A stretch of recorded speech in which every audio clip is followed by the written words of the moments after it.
If you own a home service business and you think that you need more leads, you probably don't. Every week, I look inside 50 businesses. The leads, they're already there. What's actually happening is that the phones are ringing, there's no answer, form fills are sitting for hours, and nobody is following up. The reality is that you don't have a lead problem, it's that you have a sales problem. And in the next 10 minutes, I'm going to show you the exact sales system our clients use to turn the leads they already have into book jobs without having to spend $1 more on marketing. The first piece of this sales system starts at the moment somebody reaches out to you. It's when the phone rings or when a form gets filled out on your website. We call this speed to lead. Speed to lead simply means this: how fast do you call or text a person after they contact you? This is where most home service businesses lose jobs that they should have won. There's research that shows about 78 out of 100 homeowners hire the first company that contacts them. Not the cheapest, not the company with the nicest website, not the one with the most reviews, but the first one who replies. Now think about this from a homeowner's view. They have a problem, the roof is leaking, the AC's out, the toilet's backing up, whatever it is. They want that fixed right now. They don't want to fill out a form and wait 24 to 48 hours to hear back from you. If you don't answer, they just call the next company on Google. Now think about what really happens in most home service businesses. A homeowner will fill out a form on your site asking for a quote. That lead probably goes to somebody's email. Maybe the office manager sees it in an hour. Maybe you, the owner, see it that night. Sometimes nobody sees it until the next day. And so by that time, the homeowner has already talked to 2 or 3 other companies. The job is gone at that point. This is why we use a very simple rule with our clients. Every form fill gets a call or text within 5 minutes, not 30 minutes, not an hour, 5 minutes or less. And here's the key. You can't trust a human to remember to do this every time. You must automate this. The moment someone submits a form, your system sends a text. Hey, this is Andy's Roofing. We saw your request come through. We're about to call you right now. Then your team calls right away.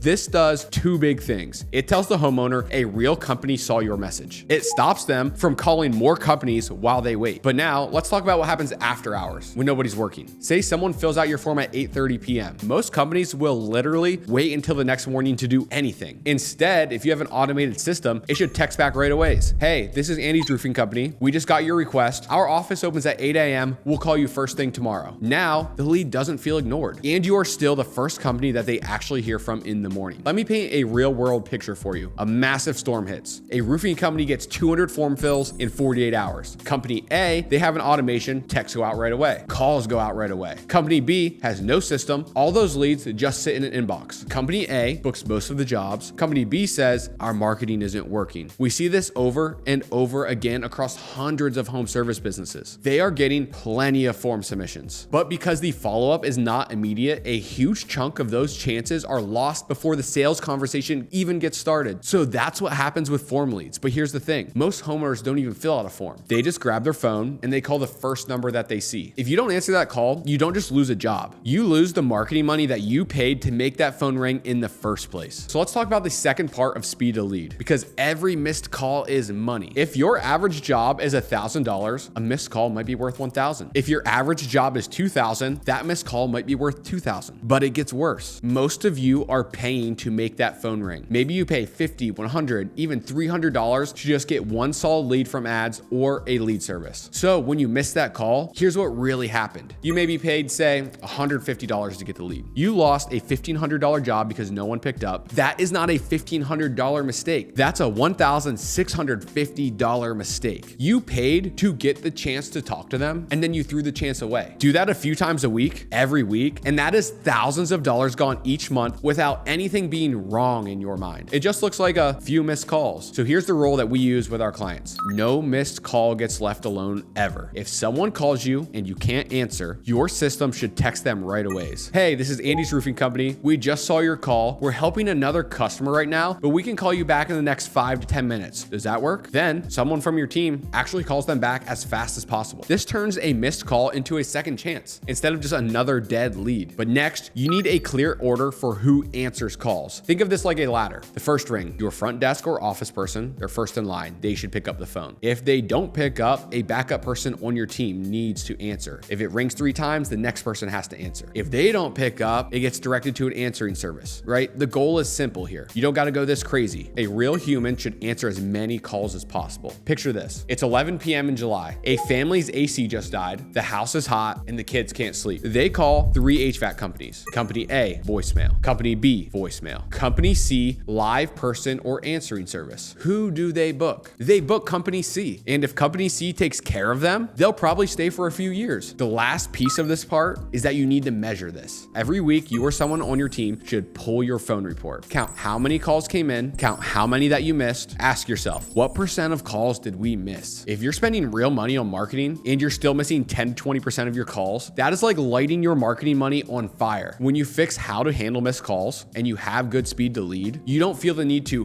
get more leads to grow. You just stop wasting the ones that you already paid for. So now, after this, you should be calling form leads fast, answering more calls, and texting back missed calls. That's a huge win. This is a massive lever to pull. But there's one more issue. If your team does not have a simple, repeatable system for every call, they'll continue to make mistakes. They're going to miss out important information that you needed. Maybe even worse, they're going to quote the wrong price or forget to book the visit. Big problem. Nothing good comes from just winging it. Your people need a clear plan for every call. Your employees want structure. On every call, your team has 4 main jobs. 1, get the person's info. 2, understand the problem and how urgent it is. Give a simple price range if it's a high ticket job. Don't say a specific price. And book a time for somebody to go to the house with the homeowner. The goal of the phone call is not to sell the whole job. The goal is to book a good appointment with the right expectations. A simple script helps them do this the same way every time. This way, you don't miss any of the important information and they don't misquote a job. It can look something like this. Thank you for calling Andy's Roofing. This is Andy. Who am I speaking with? Great, John. What phone number and address are we helping you with today? Okay, tell me a little bit about what's going on at the house. How long has that been happening? Has anyone worked on this before, or is this the first time? On a scale of 1 to 10, how urgent is this? That essentially covers who they are, where they are, what they want, what they've tried, and how urgent it is. Next, their job is to just set a price range if it's a bigger job. Okay, John, just so you're not surprised, jobs like this usually land somewhere between $1,000 and $3,000, depending on what we find when we get there. If it's simple, it'll be on the low end. If it's a bigger issue, it can be higher. Does that sound okay as long as we walk you through the options first? This price range is a soft anchor. It sets their expectations so they don't get sticker shock later. Then the job is just go straight into the booking. All right, John, let's get you taken care of. I have 2 p.m. available and 3 p.m. available today. Which one works better for you? Once they pick, perfect. We'll see you today at 2 p.m. Roger will come out, look over everything, and show you clear options before any work is done. Once this is in place for you, every call grabs clean info. You have a real understanding of what the problem is. You set fair price expectations and you book a real appointment. Now, the last step of your sales process is what happens in the home. It's what your tech says at the door, how they walk the customer through options, how they use an upsell checklist to raise your average ticket price. Let's dive into that. So right now, you're answering the phone, you're calling form submissions fast, you're texting back your missed calls, you're booking real appointments. This gets you into the home. Now the question is, what happens inside the house? Because once your tech is in the living room, that is the most important money moment in your whole business. You cannot have them just fix the thing and leave. They need a simple plan, real simple, a script, a checklist, and most important, training so they don't just wing it. Because in most techs' minds, they just think, I just fix the stuff. But here's the truth. Your tech is also a salesperson. Anybody who comes into contact with your customers is a salesperson. They're not a pushy one. They're just a helpful one. Their job when they're there is to represent your business well, fix the main problem, and then check for other issues. They need to show the homeowner what they found, offer to fix it now if it makes sense, because when they do this, your average ticket goes up. You make more money on each call without more leads. Let me walk you through an HVAC example of what this might look like. So a family calls, their AC's out, emergency. Your tech shows up, uses this simple door script. Hey, I'm Andy with Andy's HVAC. I'm here to take care of your AC. Before I start, is there anything else in the house that's been bugging you? Any rooms too hot or too cold? Then they say, nope, just fix the AC problem. Then the tech just fixes the AC problem. But you want them to run a quick checklist while they're there. For HVAC, that checklist might be their filter condition, refrigerant levels, coil cleanliness, ductwork that you can see, the thermostat age and location. Now, after fixing the problem and going through that checklist, your tech comes back to the homeowner. Good news, your AC is working again. While I was here, I also checked a few other things that we see all the time. I noticed that your filter's dirty and your outdoor coils have a lot of buildup. That can make your bill higher and wear the system out faster. You mind if I show you a picture quick? Then the tech's job is just to give a clear, simple offer. If you want, I can swap the filter and clean the coils today while I'm here for $200. If we wait, you have to pay us to come back out again. So doing it now would save you about $200. No pressure, just the facts, the photos, and the options. Let's keep these numbers easy. Say your tech runs 10 calls. On about 30% of the calls, 3 out of 10, the checklist finds an extra real issue. On about 30 of those, 1 out of those 3, the homeowner says yes. So for every 10 calls, you get 1 extra job just from the checklist. If that extra job is worth worth $400, that is $400 more from the same 10 calls. Your average ticket goes up a lot with almost no extra time. Over the course of a month, with dozens or potentially hundreds of calls, this is a really big revenue jump. This is very impactful. So to make this real, you cannot just tell your techs, you must train them. Give them a simple door script and a while I'm here script like the ones above. Give them a printed or tablet checklist they fill out on every call, non-negotiable. Do some weekly role plays where they practice how they greet the customer, how they show the photos, how they say, I can do this now for X, and it saves you Y down the line. You want them to know the script so well that they're bored of it and they hate doing it. That's when it sounds natural and it works every time. Treat your business like you're a professional. Train your people. Because when you do this, your techs stop being fix and run and start being trusted advisors who help customers more and raise your average ticket on every truck every day. So let's take a second, let's zoom out. We just walked through how fast you answer leads, how you handle the missed calls, what your team actually says on the phone, what your techs are supposed to do inside the home to lift your average ticket and provide more value to your customers. If you fix these pieces, you can make a lot more money without spending more on marketing. But this is only one part of the whole game. Growing a home service business from 0 to 10 million has different problems at every stage. At the start, your bottleneck is usually getting any leads at all. But then it becomes answering the phone and closing the work. And then it becomes hiring and training. Later it's systems, managers, financials, profit. Most owners get stuck because they don't know what to fix next for the size that they're at right now. That's why I put together the home service scaling roadmap. Inside it, I break down the key steps of your sales system, the most common sticking points at each revenue level, what to focus on the 0 to 1 million range, or 1 to 3 million, or even 3 to 10 million, and the simple actions that move you past each stage. If this video made you realize that I don't need more leads, I just need a better system, then the roadmap's your next step, and it's completely free. Here's what you gotta do. Scroll down to the description, click the link that says Home Service Scaling Roadmap, and get your free copy instantly. It's free. Until next time, guys, thank you so much for watching. Hit subscribe. I'll see you in the next one.